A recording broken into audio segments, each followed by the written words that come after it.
Revolutionary voice of human rights ఆధ్వర్యంలో lockdown సమయంలో సేవలు అందించిన ప్రతి సంస్థకు పురస్కారాలు అందజేశారు. డోన్ పట్టణంలో revolutionary voice of human rights ఆధ్వర్యంలో లాక్డౌన్ సమయంలో భోజనాలు, మాస్కులు, ఇతరేతర స్వచ్ఛందంగా సహాయం చేసిన వారిని గుర్తించి డోన్ పట్టణ CI Subrahmanyam, doctor Sunkanna, lawyer Nagabhushanam Reddy, lawyer Rahula Ramudu, Navya hospital doctor Rajendra Prasad రెడ్డిల చేత 25 స్వచ్ఛంద సంస్థలు మరియు స్వంతంగా సహాయం చేసిన వారికి మెమోంటోలు, శాలువాలతో సత్కరించడం జరిగింది. ఇందులో ద్రోణాచలం సేవా సమితి, స్ఫూర్తి సేవా సమితి, అపోరా, ఆర్డిటి, రోటరీ క్లబ్, చేయుత మొదలగు వారితో పాటు చిగురుమానుపేటకు చెందిన ముంతాజ్, తులసి అనే హీజ్రాలకు వారు చేసిన అన్నదాన కార్యక్రమం సేవకు సన్మానించడం జరిగింది. CI Subrahmanyam, doctor Sunkanna, lawyer Nagabhushanam మాట్లాడుతూ ఒక్క రూపాయి కూడా ఆశించకుండా మరియు తమకు ఏమవుతుందో అనే దిగులు, భయము లేకుండా పేద ప్రజలకు నిస్వార్థంతో ఈ స్వచ్ఛంద సంస్థలు మరియు స్వచ్ఛందంగా చేసిన వ్యక్తుల సేవలు వెలకట్టలేనివని, ఇలాంటి సహాయాలు చేసిన సహృదయాలకు ఎంత చేసినా తక్కువే అని, ఇలాంటి సేవలు మరింత మంది చేసి ప్రతి ఒక్కరిలో మానవత్వం ఉందని చాటుకోవాలని కోరారు. ఈ కార్యక్రమానికి వచ్చి తమ చేతుల మీద వారిని సన్మానిస్తున్నందుకు తమకు ఎంతో సంతోషకరంగా ఉందని తెలిపారు. ఆర్వీహెచ్ఆర్చే అవార్డులు పొందిన స్వచ్ఛంద సేవా సంస్థలు ఎంతో సంతోషించి వారి సేవలను గుర్తించినందుకు revolutionary voice of human rights కు మనస్ఫూర్తిగా కృతజ్ఞతలు తెలిపారు. తరువాత ప్రభుత్వ ఉద్యోగులు అయినప్పటికీ వారి వృత్తి కంటే ఎక్కువ సమయం శ్రమించి పట్టణ ప్రజలకు ఎంతో సేవలు అందించిన పట్టణ సిఐ సుబ్రహ్మణ్యం, డాక్టర్ సుంకన్నలకు, అలాగే లాయర్ నాగభూషణ్ రెడ్డి, లాయర్ రావుల రాముడు, నవ్య హాస్పిటల్ డాక్టర్ రాజశేఖర్ రెడ్డిలకు ఆర్వీహెచ్ఆర్ సభ్యులు శాలువా, మెమోంటో, పూలమాలతో సత్కరించారు. ఈ కార్యక్రమాన్ని ఆర్వీహెచ్ఆర్ అధ్యక్షుడు వెంకటేశ్వర్లు, ఉపాధ్యక్షుడు మోహన్, సెక్రటరీ నవీన్ కుమార్, ట్రెజరర్ జనార్దన్, సభ్యులు తదితరులు కలిసి నిర్వహించారు. మీ అందరి సహకారంతో, మీ అందరి దయతో మీ అందరి దయ భగవంతుని ఆశీస్సు నా మీద ఉండబట్టి ఆ ఒక్క దొంగలంతా 16 వేలు పడిపోయినాయి. నా కుటుంబం నానే కాదు, ఇది కేవలం మీ దయనే అనుకుంటున్నాను. మీ దయ చేతన మంచోడు అనే దయ అందరూ నామే చూపబట్టి, మీ కరుణ, మీ యొక్క అభిమానము, ఆప్యాయత నామే చూపబట్టి అందరూ, నేను ఇక్కడ కూర్చున్న మాత్రమే కాదు, మళ్ళా డోర్ అంతా, డోర్ మండలంలో నా ఇలాకాల ప్రజలందరూ నా మీద అభిమానం, ఆప్యాయత చూడబట్టి నేను మీ ముందు చెడ్డగాక భగవంతుడు నన్ను నిలబట్టి నీకు అట్లా మీ దయతో అవన్నీ రికవరీ అయిపోయినాయి. ఒకటి. రెండోది, ఈ 10 ఏళ్ల కాలంలో గారు మీ కోర్టులో ఏమైనా సెన్సేషన్ కేసులు, సెన్సేషన్ గొడవలు రిపోర్ట్ అయినా నా ద్వారా మీ కాడ వచ్చేవనా? అది కాదు రిపోర్ట్ కదా, దానికి కూడా మీ దయనే, దానికి కూడా మీ దయనే, మీ సహకారమే, అవునా కదా? నేను ఒకరిని ఎంతమంది, మీదేమో అక్బర్ సైన్యం లాగా ఉంది, నాదేమో అదేంటి మన చిన్నది ఏదో మూల సామంతరాజమా నేను మీరు అవుతున్నా, మీ వాళ్ళు నాకు పోరాటం మీతో. కాబట్టి మీ సహకారం ఉండబట్టి ఆ గొడవలు లేవు, దొంగతనాలు లేవు, ఎలాంటి దాని ఏమంటారు మన దూషించడం లేదు. భగవంతుని దయ వల్ల ప్రశాంతంగా హ్యాపీగా. కాబట్టి దీన్ని బట్టి నాకు అర్థమైంది ఏమని, డోన్కి రాక మనం పెద్ద పొరపాటు చేసినాం ముందుగానే, డోన్ మనం తప్పుగా పెద్ద పొరపాటు చేసినాం ముందుగానే.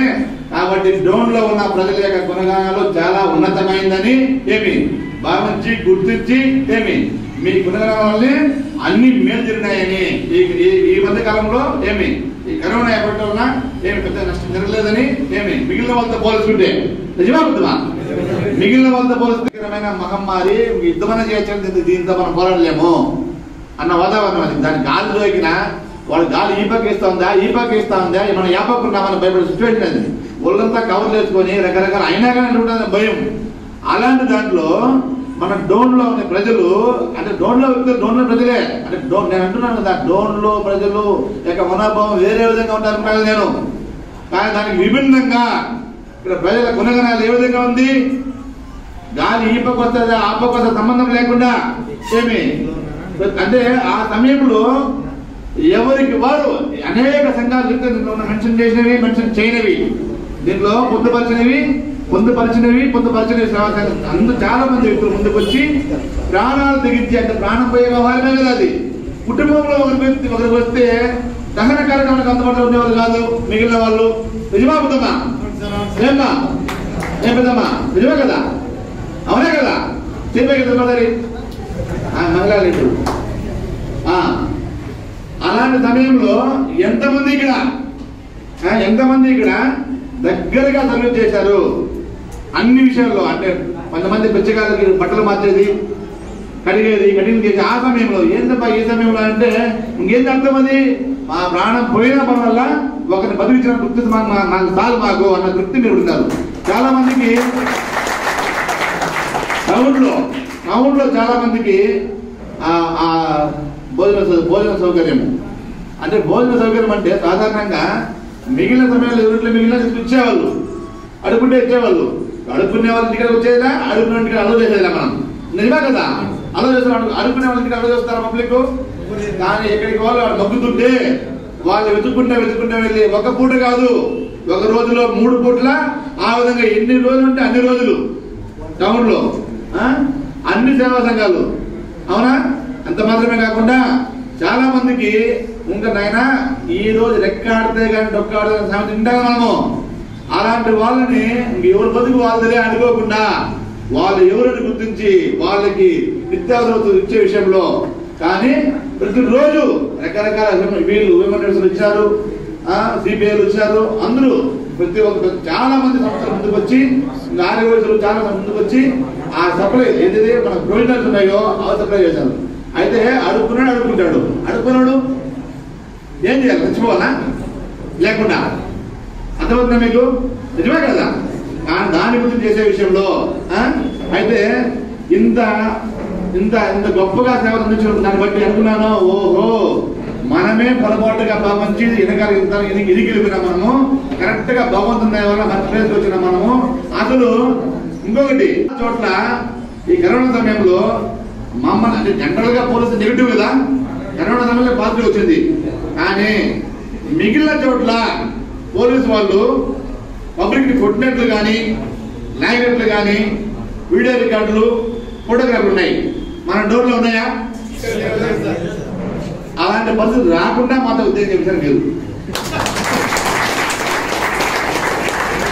అంటే దాన్ని బట్టి నాకు ఇంకేమర్థమైంది, ఏదైతే దొంగల కంప అని భావించినానో అక్కడ ఏమర్థమైంది, ఇక్కడ చట్టాన్ని గౌరవించే ప్రజలే ఎక్కువ అన్న విషయం నాకు అర్థమైంది. నాకు వివరంగా సాధారణంగా ఏమి ఉన్నారు అక్రమంగా ఈ టైంలో టైంలో వండి అంటే మిగిలిన చోట్ల పోతాం లేదు సార్, పోతా ఏంటి సార్ అనేవాళ్ళు. అలాంటి వాతావరణం ఎదుర్కోవాలి నాకు ఈ టోట్లో 10 నెలల కాలంలో. అలాంటి వాతావరణం ఎదుర్కోవాలి నాకు. అంటే దాన్ని బట్టి నేను ఫీల్ అయ్యేవాడిని, ఓహో మన మొత్తం తప్పు అని అనుకొని నేను ఏ విధంగా ఫీల్ అయిపోయాను ఇక్కడ చెప్పాలంటే, అంటే ఎక్కడైనా కానీ ఒకవేళ మన కుటుంబంలో వ్యక్తులు కానీ మన మనుషులు కానీ బయట ఏదో విషయంలో సపోజ్ బస్ స్టాండ్ లో దిగుతారు, మా ఇంట్లో ఫ్యామిలీ మెంబర్స్ మా బంధువులు నా దగ్గర రావాలా, బస్సు దిగి నా ఇంటికి రావాలా, ఆడెవరు ఆగుతాయి కానీ డిస్టర్బ్ చేస్తే మాకు గురవుతారు కదా కుటుంబ సభ్యులు. ఫీల్ వచ్చి నాకు చెప్తే నేనంత ఫీల్ అవుతా, అవునే కదా? అలాంటిది ఒక ఫీలింగ్ అంటే ఒక విషయం వల్ల బాధపడే వ్యవహారం వస్తే ఖచ్చితంగా నేను బాధపడతా. ఆ విధంగా నా వల్ల అటువంటిది నా కుటుంబ వ్యక్తులు ఎవడో ఆగుతాయి వల్ల బాధపడకూడదు నేను భావిస్తాను, బాగానే ఉంది. అలాంటిది నా వల్ల సమాజంలో అంతో ఎంతో గౌరవము పలుకుబడి ఉండి అనుకోకుండా కరోనా సమయంలో నాకు కంటపడితే వాడిని ఇంకో దొరికిపోయినా కదా అని చెప్పేసి చీటి చెడ్డాడి ఓవర్ యాక్షన్ చేస్తే ఈ ఓవర్ యాక్షన్ వల్ల ఆయన మనోభావము ఆయన కుటుంబ సభ్యుల యొక్క మనోభావం ఎంత దెబ్బతింటుంది. కాబట్టి మన వల్ల ఎవరి మనోభావం దెబ్బతినకూడదు అనే భయంతో పనిచేసినాను డోర్లో.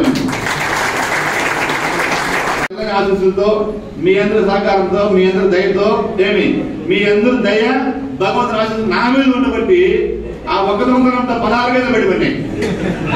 నా కుటుంబం నానే కాదు, ఇది కేవలం మీ దయనే అనుకుంటున్నా. నేను మీ దయ చేసిన మంచోడు అనే దయ అందరూ నామే చూపబట్టి మీ కరుణ మీ యొక్క అభిమానము ఆప్యాయత నామే చూపబట్టి అందరూ నేను ఇక్కడ కూర్చున్న మాత్రమే కాదు, మళ్ళా డోర్ మండలంలో నా ఇలాకాల ప్రజలందరూ నా మీద అభిమానం ఆప్యాయత చూడబట్టి నేను మీ ముందు శ్రద్ధగాక ఏమి భగవంతుడు నన్ను నిలబడి నీకు అట్లా ఏమి మీ దయతో అవన్నీ రికవరీ అయిపోయినాయి ఒకటి.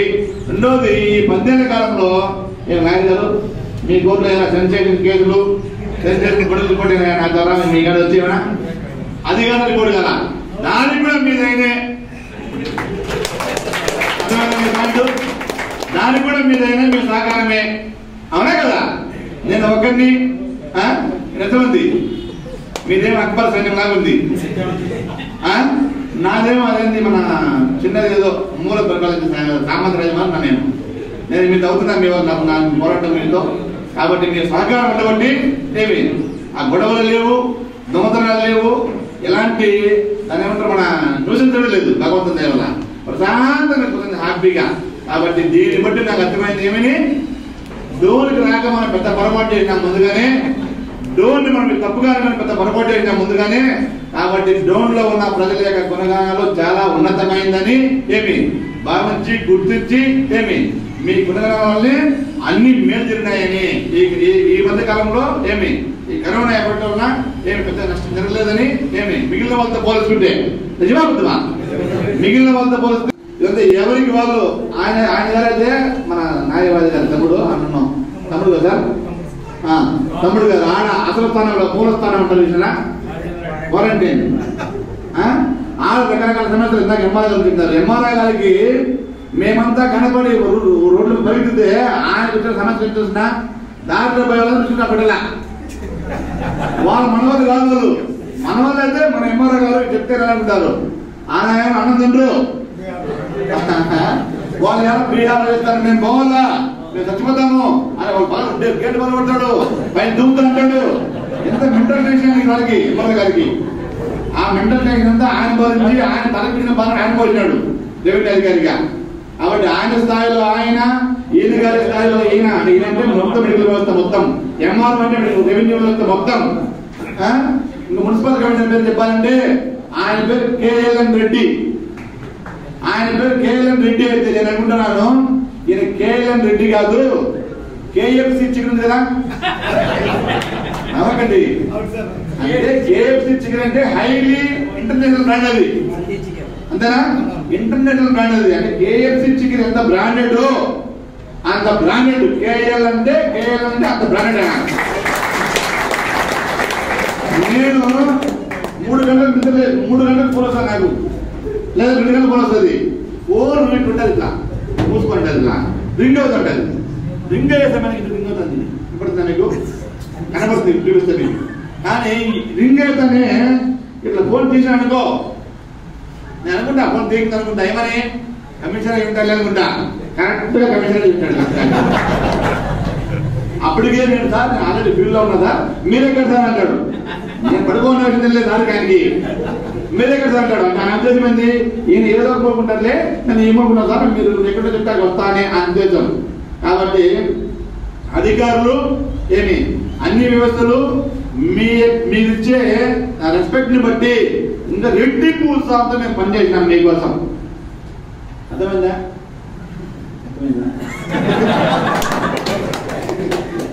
వెనక ఏం చెప్పాను?